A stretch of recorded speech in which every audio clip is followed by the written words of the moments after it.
Avon Resources Limited is a gold exploration company with significant projects in British Columbia and the Yukon, trading on the TSX Venture Exchange, symbol ABN, and the OTCQB, symbol ABNAF. Surrounded by world-class gold deposits and mines, Avon's 23,000 hectares Forest Kerr Gold Project is located in the heart of the Golden Triangle in northwestern BC. For more information, visit us at avonresources.com. You're listening to HowStreet.com radio, available online at TalkDigitalNetwork.com.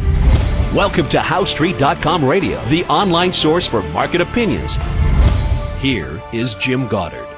My guest is home ownership consultant Ross Kay from the wealthyhomeowner.ca, Canada's authority on home ownership. Welcome back to the show, Ross. And thanks for having me back on, Jim. Ross, a number of listener questions today. April asks, according to some people, including well-known financial advisors, that due to the extremely low interest rates, home prices are going to continue to rise across Canada. Well, Ross, do you agree with that? And if so, generally speaking, is now the time to buy before the usual spring uptick in prices? Well, for this listener, as we said in the past, prices have nothing to do with the price of a home. So this question, like the way that you described it, Jim, it kind of reveals so many different things. Low interest rates mean that you can buy a more expensive home. If you can buy a more expensive home for the same monthly payment, you are going to buy a more expensive home.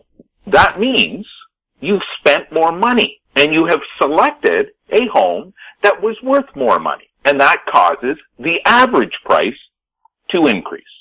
Since all the house price metrics used in Canada outside of my firm mirror the average selling price from 2005 until today, with no exception, you're simply seeing average purchase price. So, she also mentioned the usual spring uptick. Well, you see, housing markets, home trading markets, are governed by a set of laws. And these laws are as true as the laws of physics. You cannot avoid these laws. These laws dictate everything that happens in a home trading market. That's why sales increase in the spring uptick. At the same time, prices increase at the uptick. It has nothing to do with supply and demand. It has nothing to do with house prices. It's called the law of the multiplicity of sales, where trade-up sales that happen increasingly during the late part of the spring, generally speaking in Ontario, it's usually in April and May, sometimes in June. In British Columbia, generally it's in February. The multiplicity of sales is at its utmost. Now, how would you know if that law was true? Well, number one, you would notice a huge difference in the number of reported sales over the previous couple of months. In other words, sales continue to increase 1 month, 2 months, 3 months, maybe 4th month. The sales increase, and then they drop off again. The number of sales reported in that month. At the same time, prices increase 1 month, 2 months, 3 months, 4 months before they fall off again. This is called the law of the multiplicity of sales, because you start off in 1 month with a first-time buyer buying a home, and if the trade-up sale doesn't take place, prices are low in that first month. In the second month, as that trade-up buyer buys, sales, the price increases because they purchase a more expensive home. Now, if a first-time buyer also buys in that month, setting off the next set of sales in the sales chain, the average price is still going to be higher because that trade-up buyer has secured their second home. And then it happens in the following months the same ways. And then, if that was true, if what I was saying was true, that would mean when you go to the Terranet National Bank House Price Index and you see how many their sales pair counts, you're going to see that those sales player counts are focused increase in June and July. Well, why is that? Because all of those sales that had to take place in all those months, in order to get all the paperwork in order, all the house hunting in order, all of the mortgage approvals in order, and then each successive sale to happen, the first-time buyer who purchased in January actually had a June the 30th closing date. The trade-up buyer who bought in February actually had the exact same June the 30th closing rate, and so on and so on and so on. This is called the law of the multiplicity of sales. This is an undeniable law. It's no different than any law in physics. They cannot be avoided. So, this listener says, well-known financial advisors are saying that low interest rates are causing higher home prices. No. Lower interest rates allow home buyers to purchase a more expensive home, which the local real estate board claims is a rise in house prices, which your banks who finance the deals claim is a rise in home prices, which economists who don't understand the laws of realty say is a result of rising home prices. When in fact, all it was the buyer was able to buy a more expensive home, raising the average purchase price that month, which becomes house price illusion in the following month. That is explained in this listener's question perfectly. And all the falsehoods and myths that are used to support that question are in full display. Is it now the time to buy before the usual spring uptake? What the pandemic did was it changed the entire sales cycle. It changed where the sales chain is. It's going to be reflected in a change to the matched sales pairs reported by the Terranet National Bank House Price Index. You're going to see a totally radical different number of sales pair counts this year than you did every single year in history. The seasonal pattern that is caused by the law of the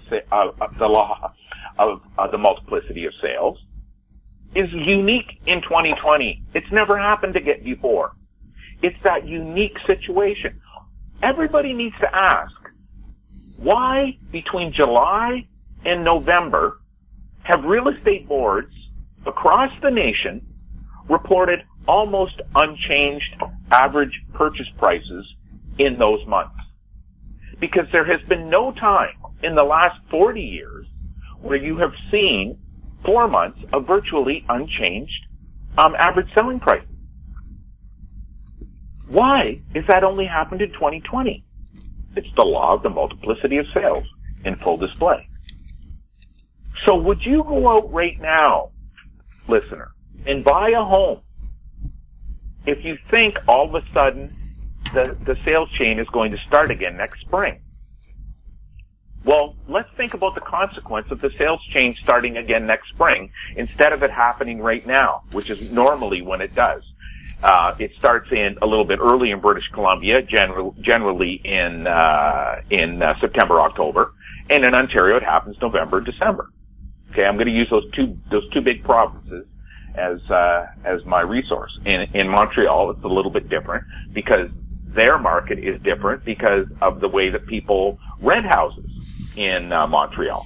There's no other province in Canada where they have a singular moving date for their tenancy agreement. Okay, so that impacts the resale housing market in the exact same way. In British Columbia and Ontario, what you're saying is, I'm going to buy a house now because of the spring uptake. Well, if the spring uptake actually happens, what that will require is a massive influx of first-time buyers into the market to re-stimulate the sales chain. Okay? This is another basic law of every home trading market.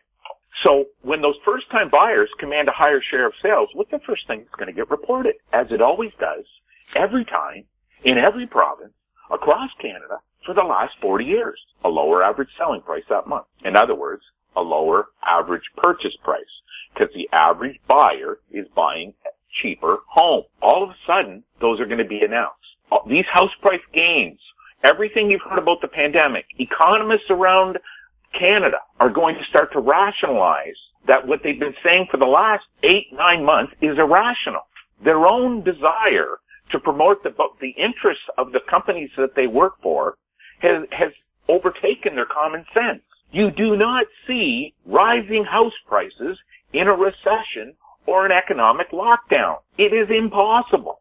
The amount of mortgage debt that was accrued in November, so the amount of mortgage debt that we recorded for the end of September had returned to the peak from back in 2016, the way that we measure mortgage debt, okay? It returned to its peak. It's going to break it when we finally get our October, November numbers in. We know that it's going to break it.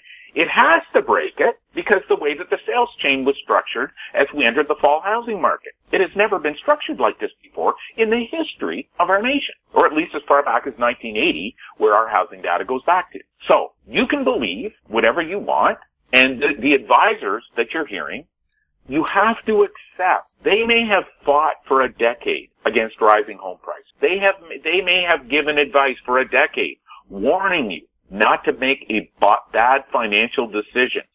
But they finally are forced to give in because the narrative is that strong. It's only when the irrationality of their comments come face to face with the reality of the home trading infrastructure, the home trading market, which always happens, that they're going to realize the advice they had given the previous 10 years was actually true, and whatever they had been convinced to believe the last year, for the sake of the argument, was an anomaly hidden somewhere in the data.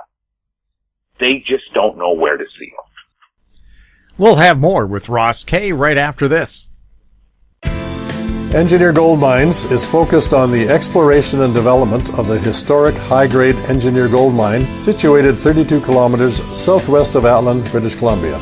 Engineer Gold Mines is fully permitted for surface and underground exploration with the drill program now underway. Engineer Gold Mines Limited trades on the TSX Venture Exchange, symbol EAU. For more information, please visit us at engineergoldmines.com.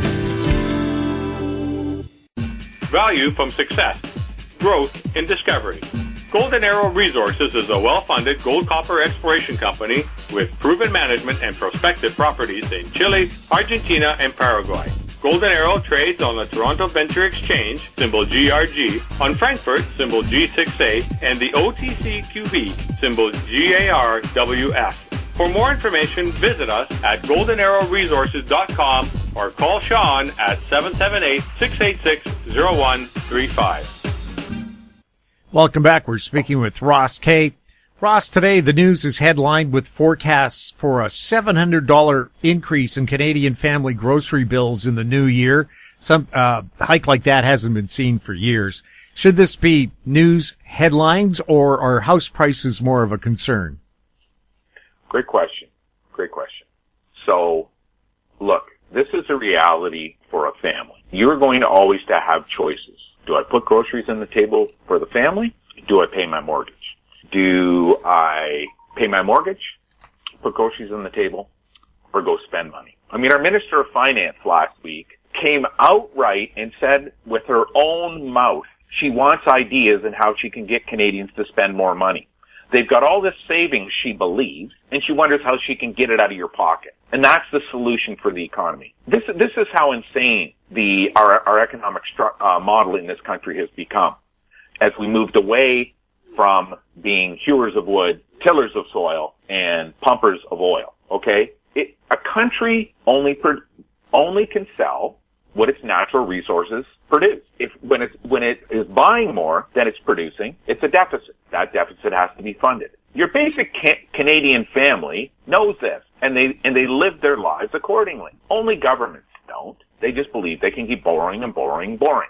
The only people who can't borrow are families. House prices are the result of how much you can borrow. Groceries, you can't borrow for.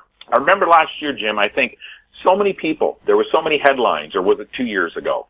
So many headlines. The average Canadian family could not afford another $100 a month in expenses. They're living on their balance of $100. Well, guess what, folks? $700 worth of groceries for a family requires somewhere around $120 of earnings to get that actual amount of money in the groceries. Because you got to pay income tax on the money that you earn. You got to pay tax on the groceries that you're buying. Depending on the type of grocery, the tax is added on. The amount of money that you have available at the end of the month is solely dependent on how much that you make.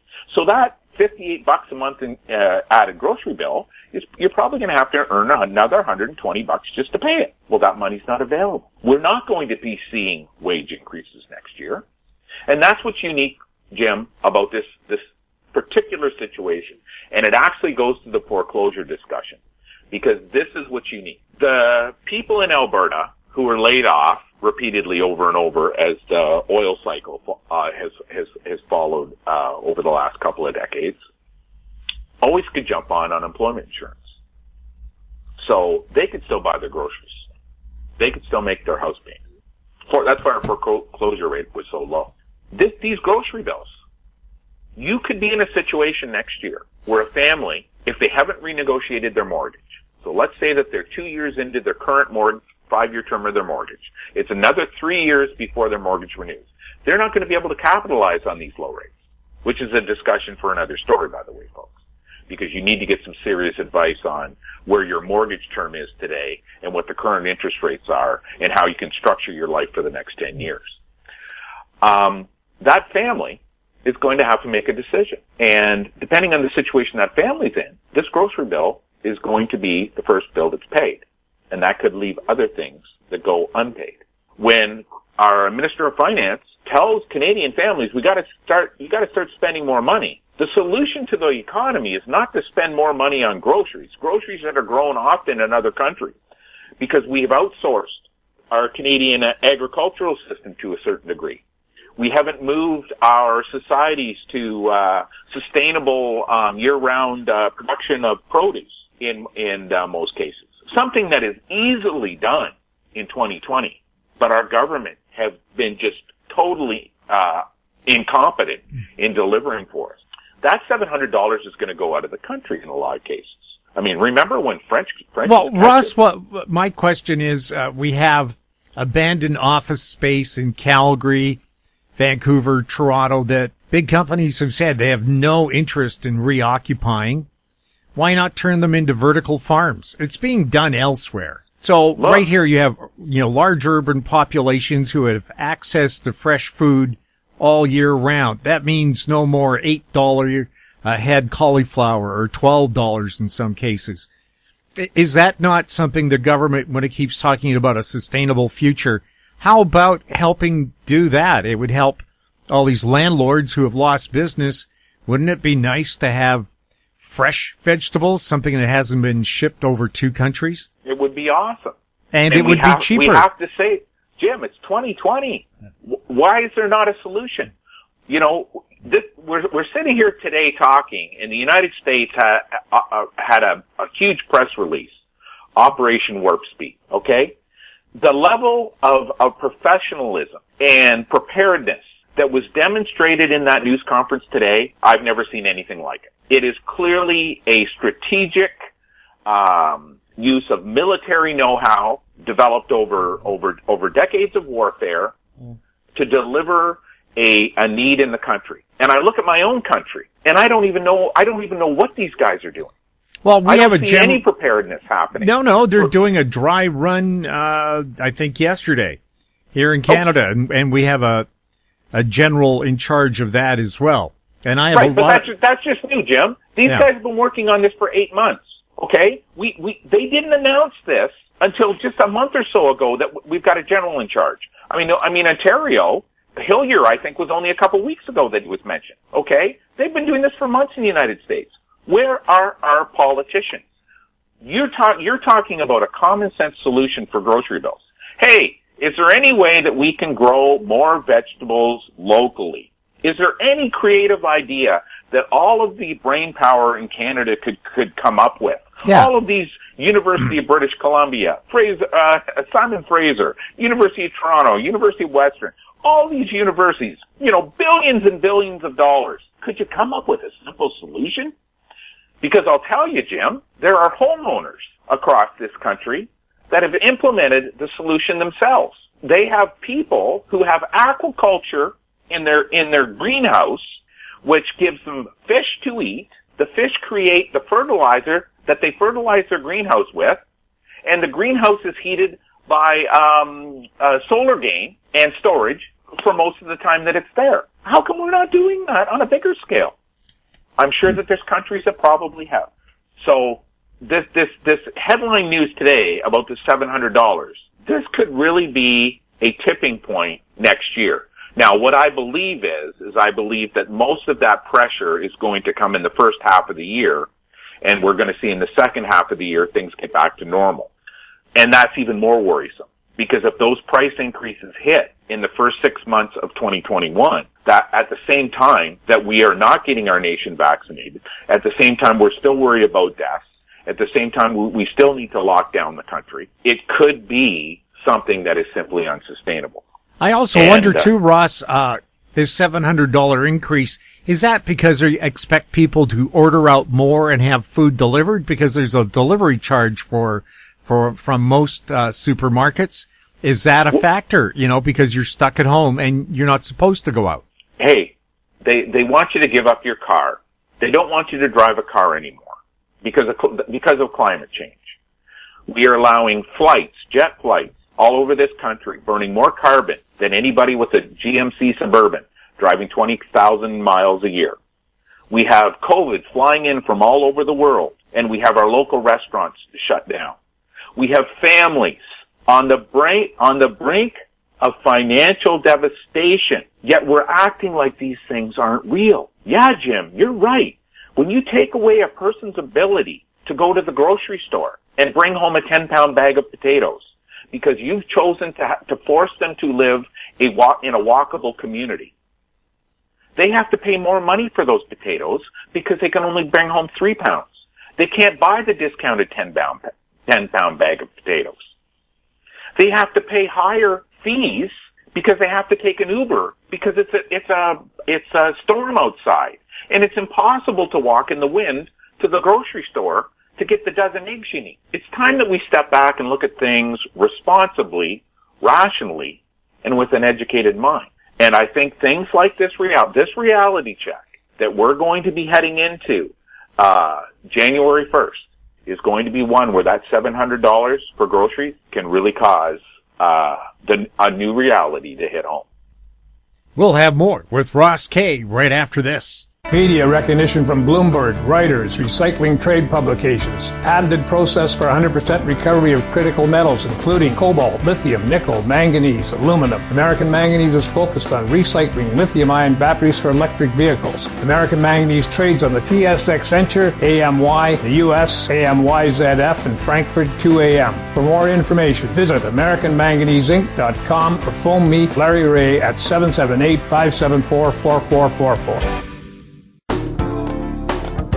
Don't miss out. Stay informed. Receive the HowStreet.com weekly recap with thought-provoking podcasts, radio, and articles delivered to your inbox. Sign up for the HowStreet.com weekly recap on our homepage at HowStreet.com. Welcome back. We're speaking with Ross Kay. Karen in Guelph asks, I am self-employed and my job has been threatened due to the lockdown. I'm sure Mr. K knows that I don't qualify for unemployment insurance as a business owner.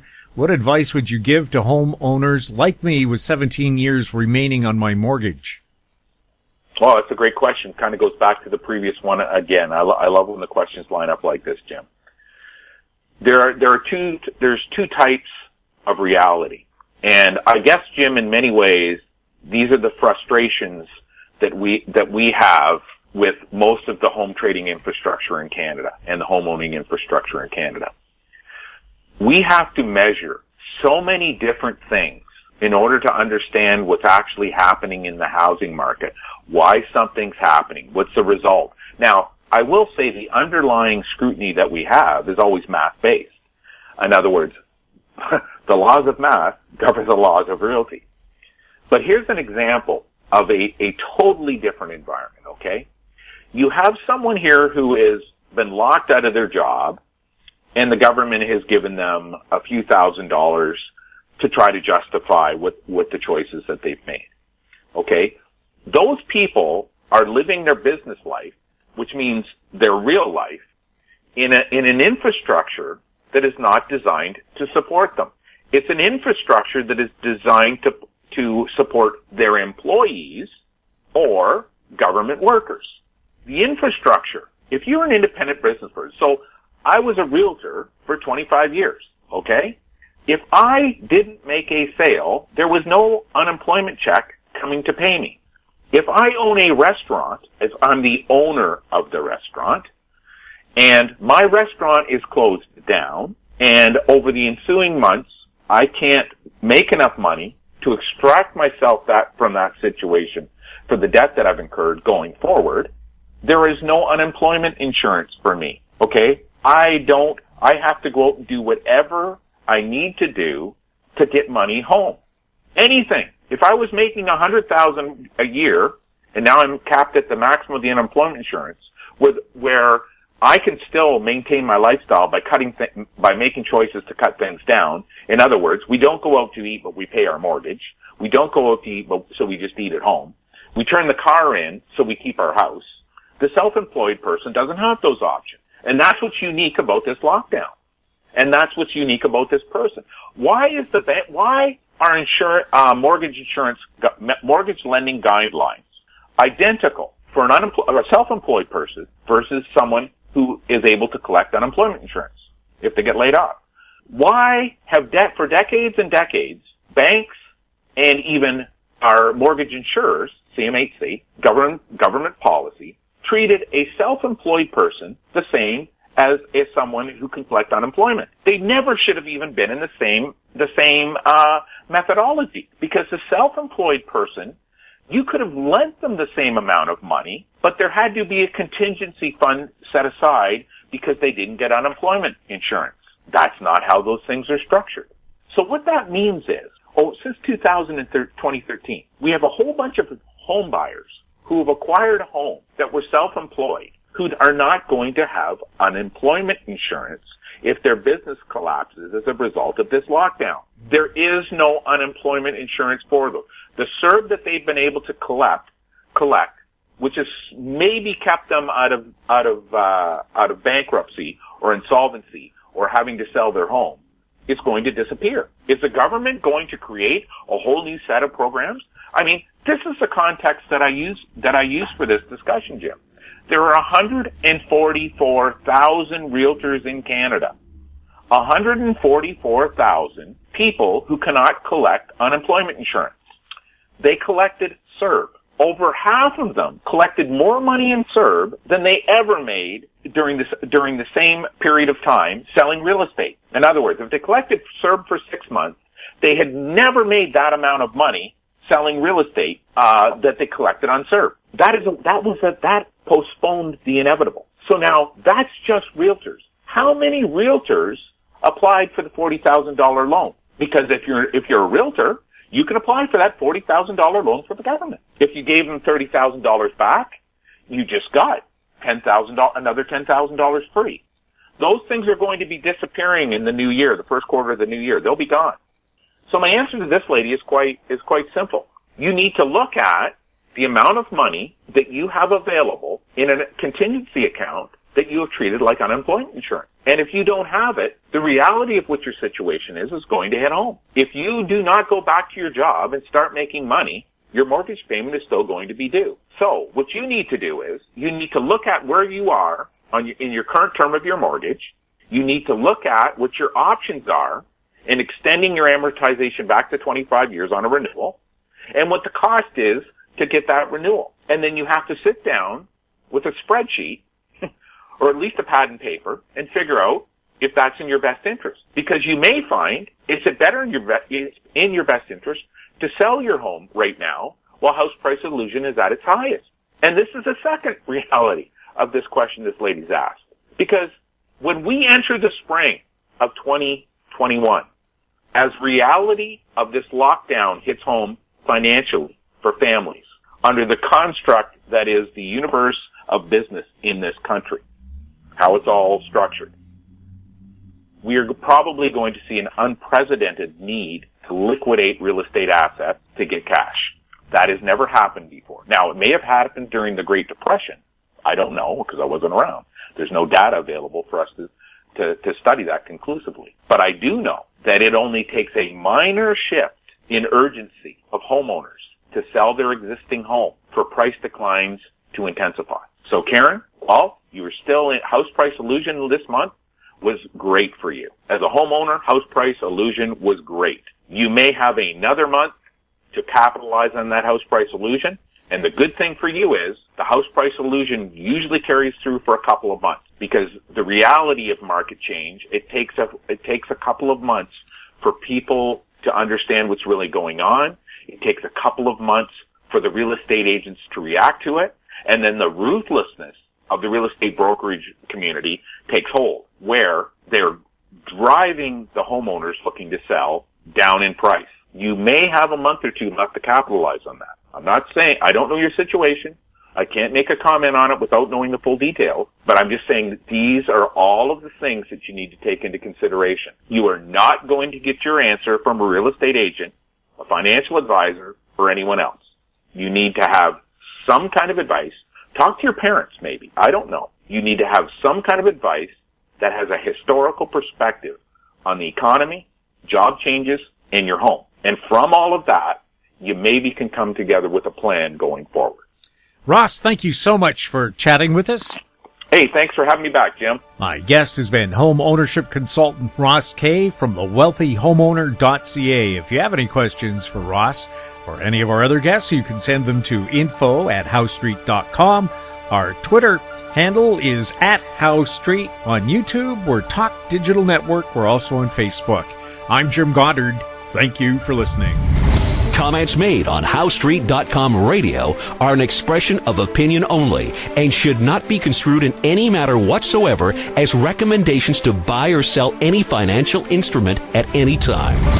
Available online at TalkDigitalNetwork.com. HowStreet.com radio is a production of HowStreet Media Incorporated.